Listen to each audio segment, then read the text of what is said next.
The first thing everyone noticed was her silence. Wrapped in an emerald green veil embroidered with gold, she stood like a living secret against the pale winter sky. Her beauty was not loud, not demanding, it was dangerous in its calm. The kind that didn't ask for attention but stole it anyway. They called her Alara. No one knew where she came from. Some said she belonged to the old royal bloodlines that vanished centuries ago. Others whispered she was a dream sent by the mountains, a woman shaped by snow, moonlight, and desire. But those who had seen her eyes knew one truth: she was real, and she was unforgettable.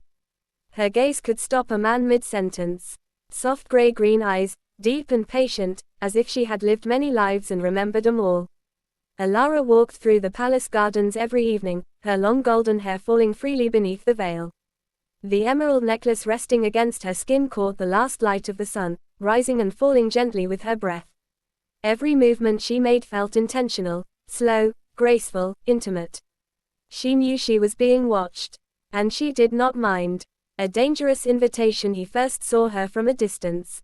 A traveler, a scholar, a man who had crossed deserts and oceans chasing forgotten stories. He had come to the city searching for ancient manuscripts, but the moment he saw Alara, his purpose shifted. She felt his eyes before she saw his face. That night, under lantern light, the gazes met.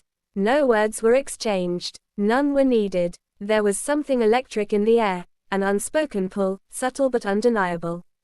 Alara smiled, just slightly. Not an invitation, a challenge. Later that night, a note appeared in his chamber.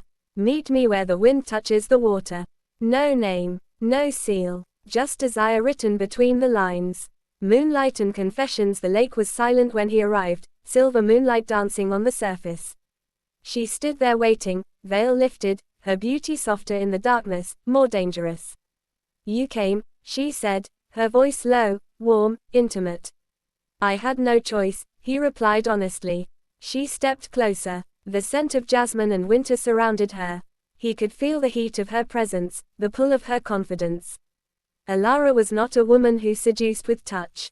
She seduced with control. She spoke of loneliness, of being admired but never truly known. Of men who desired her body but feared her mind.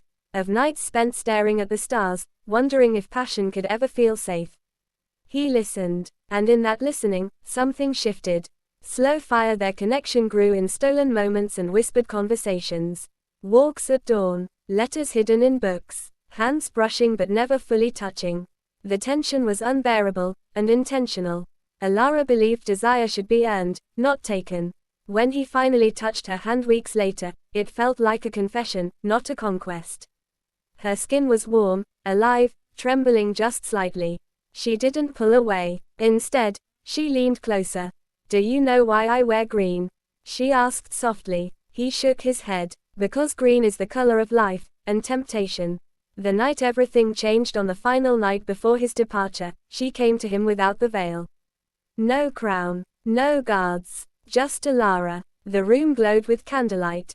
Gold embroidery shimmered against her skin. She stood before him, unafraid, powerful, breathtaking.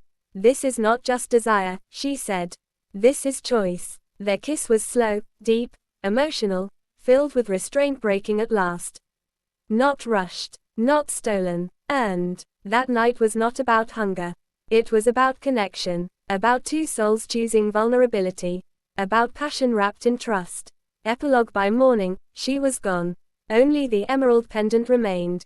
Years later, long after the traveler became a legend, people still spoke of a woman in green who walked the gardens at dusk, unchanged by time, watching the